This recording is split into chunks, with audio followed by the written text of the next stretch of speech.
We got some fascinating material from you this week, really drilling down into why so many gym businesses end up closing. Hmm. And the immediate thought, the thing most people probably assume, is that it's always about the money, right? Yeah, absolutely. Not enough members signing up, cash flow drying up, the usual financial That's woes. the story of the balance sheets still, for sure. Yeah, It's the obvious explanation. But the sources you shared, especially the work of Jim Thomas, really push beyond that surface level. right. He points to something much more pervasive and often missed, I think. Exactly. Jim Thomas makes this really compelling case that the core issue isn't necessarily a lack of funds, but a drain of something even more vital, the owner's energy. We're Yeah. talking about gym owner burnout, that deep mental, physical, and emotional exhaustion that slowly undermines, well, everything. And it's a critical shift in perspective, isn't it? Yeah. Financial troubles can certainly be a symptom, the outward sign.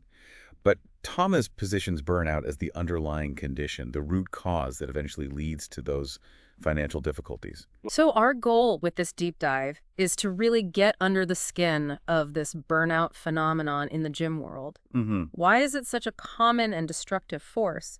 How does it actually play out in the day-to-day realities of running a fitness business? Yeah, the nitty-gritty. And crucially, what practical steps can owners take to prevent it from taking hold? We're aiming for insights that you can really apply, whether you're in the fitness industry or, frankly, facing similar pressures in your own field. Absolutely. It's about understanding the unique demands of this business Right. and developing sustainable strategies, not just for the gym's success, but, for the long-term well-being and effectiveness of the person leading it. Okay. So let's start by exploring why running a gym, as Thomas highlights, seems to be such a uniquely draining endeavor. Okay, let's dig in. This isn't your typical 9 to 5 job, that's immediately clear. Not even close. Gym owners often find themselves on this relentless treadmill of early mornings for the pre-work crowd, late evenings for those fitting in a workout after their day, and then weekends, which are often peak times for classes and open gym. It's a demanding schedule right off the bat. And it's not just about putting in long hours here and there. Thomas really emphasizes the constant need for customer interaction. Oh, yeah. Gyms thrive on community, on building relationships. Owners are expected to be present, motivating members, engaging with them day after day. That emotional energy constantly being on, that can take a significant toll over time. Totally. Think of like any service professional who's interacting with people all day. It requires the sustained output of energy. Exactly. They're not just managing the physical space and the equipment. They're also managing a whole spectrum of people, their members, each with their own needs and expectations, and their staff, who require leadership and support. Plus, the owner's still dealing with all the usual business headaches, paying bills, marketing efforts, the ongoing challenge of attracting new members and keeping the ones they have. Right. It's this dual demand, the core business management combined with the intense people management aspect that seems particularly exhausting. Yeah, precisely. And Thomas underscores this ongoing cycle of just pushing hard, not getting enough rest, and that constant undercurrent of stress. Yeah. When you're in that mode without sufficient recovery, burnout doesn't just become a possibility, it becomes almost, well, inevitable. The reserves simply get depleted. So what happens when those reserves are empty? What's the ripple effect of this owner burnout that Jim Thomas describes? Well, the first thing Thomas points to is a decline in the quality of decision-making. Okay. When you're consistently running on fumes, your ability to think clearly and strategically suffers. You're more likely to make quick, short-sighted choices, react impulsively rather than with a well-thought-out plan, Right. and start cutting corners just to get through the immediate challenges. We're talking about things like inconsistent marketing, right? Maybe they start with a burst of enthusiasm, but then the owner gets overwhelmed and those efforts just fade away. Exactly. Or perhaps they don't invest properly in staff training because they lack the energy to organize and deliver it effectively, that kind of thing. Thomas also highlights neglecting essential facility maintenance. That slightly noisy piece of equipment or the chipped paint in the locker room gets pushed down the priority list because the owner simply doesn't have the mental or physical capacity to address it. Yeah, I'll get to it later, list just grows. Right.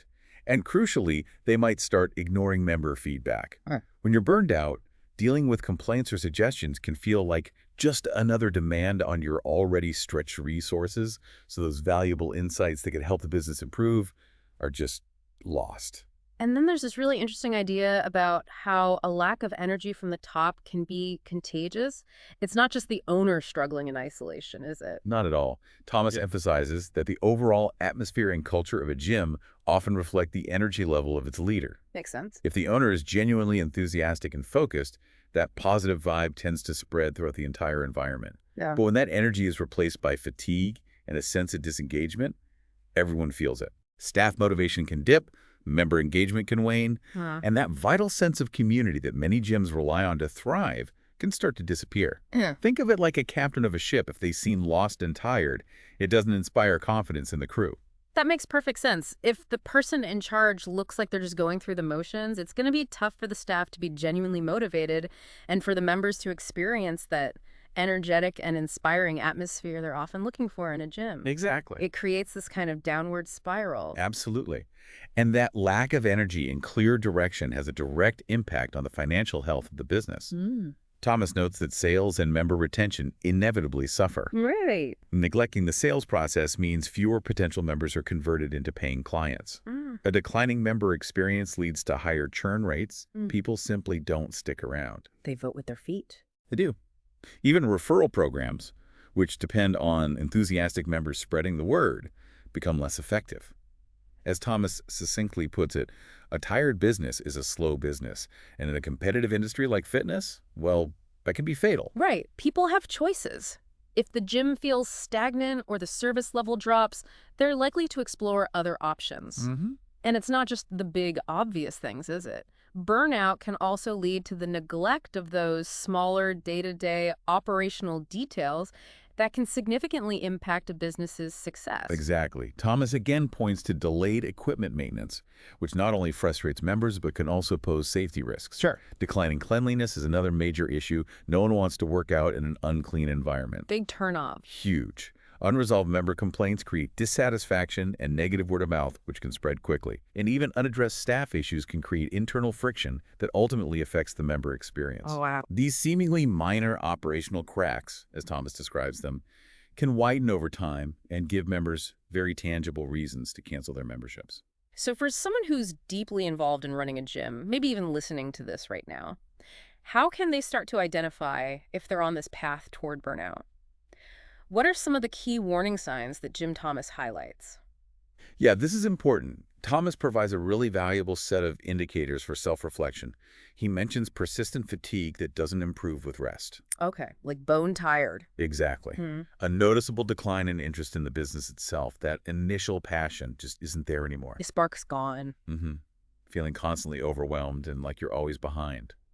Starting to avoid interactions with members or staff, which is so central to the nature of a gym. Yeah, pulling back. Increased irritability and more frequent mood swings. Finding yourself making excuses for why things aren't improving. And a real lack of motivation to engage in those crucial activities like marketing, sales, or planning for future growth.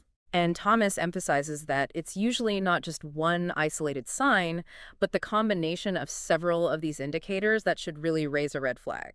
Precisely.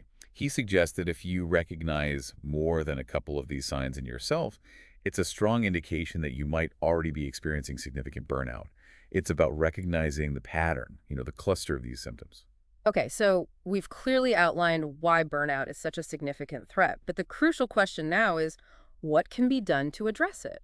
What practical strategies does Jim Thomas offer for preventing burnout from derailing a gym business? Well, the encouraging news is that Thomas stresses that burnout is often reversible, but it requires a proactive and conscious effort. His primary strategy is to delegate tasks and empower your team. Ah, letting go. Exactly. He argues that a major contributor to burnout is the feeling that you have to handle everything yourself. It's simply not sustainable to run a successful gym as a solo operation. So that involves making thoughtful hiring decisions, providing thorough training so staff can confidently take on responsibilities, empowering managers to oversee day-to-day operations, and genuinely trusting your team to make informed decisions without constant micromanagement. That can be a challenge for owners who are accustomed to having their hand in everything. It can be, absolutely. But Thomas emphasizes that learning to let go and distribute responsibility is crucial for safeguarding your own well-being. You're aiming to build a thriving business, not just create an all-consuming job for yourself. Good point. The second vital element he highlights is prioritizing self-care. And he frames this not as a luxury or an indulgence, but as an absolutely essential component of effective business leadership. Right. Not selfish, but strategic. Exactly. We're talking about consciously scheduling regular time off, even when it feels impossible. Making a commitment to your own personal fitness and health, both as a way to lead by example and to replenish your own energy reserves. Practice what you preach. For sure. Striving for some semblance of work-life balance and actively engaging in hobbies and activities outside of the gym environment. Get away from it sometimes. You have to. Thomas makes it clear, taking care of yourself isn't selfish. It's what enables you to lead your business effectively and for the long haul. His third key point is about shifting your focus from constantly working in the business to dedicating time to work on the business. Okay, the classic distinction. That involves stepping back from the daily whirlwind of tasks and carving out dedicated time for strategic thinking. Precisely. This includes objectively analyzing the business's performance, setting clear long-term goals, developing actionable plans to achieve those goals, and establishing efficient systems and processes so that the business isn't entirely dependent on your constant direct involvement. Right, building something that can run without you being there 24/7. That's the core idea. If you're perpetually caught up in the day-to-day firefighting, you'll never have the necessary perspective or mental space to actually drive growth and improvement. Thomas also strongly advises seeking external support and guidance. Don't go it alone. He normalizes the idea of consulting with experts, mentors, and coaches.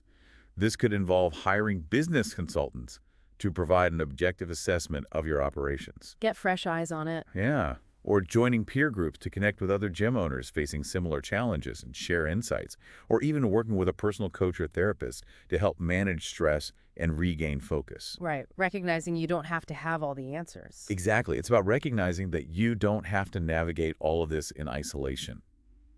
Thomas underscores that successful entrepreneurs understand when to seek help. It's a sign of strength and a proactive approach to problem solving. Okay. And his final preventative strategy centers around building systems that allow you to step away, even temporarily. The independence factor. This means creating a business that can function effectively, even if you're not physically present for a day or even a week. That's the goal. This requires having clearly defined operational procedures, often referred to as standard operating procedures, or SOPs. SOPs, yeah. Got comprehensive team training to handle various situations, and establishing clear accountability systems to ensure consistency and quality even in your absence. So everyone knows what to do. Thomas's point is really impactful. Yeah. If your business would fall apart the moment you're not there, you've essentially created a situation where you're indispensable in a negative way. Building those independent systems provides both the freedom to recharge and the peace of mind that the business can continue to operate smoothly. So to bring it all together, the central message from Jim Thomas's work and what our deep dive into this material really highlights for you is that the failure of gym businesses is so often driven not by a lack of financial resources, but by the often silent erosion caused by owner burnout. When that exhaustion takes hold, it can unravel the entire business from the leadership down. And ultimately, achieving long-term success isn't just about having the right business plan or the most effective marketing strategies.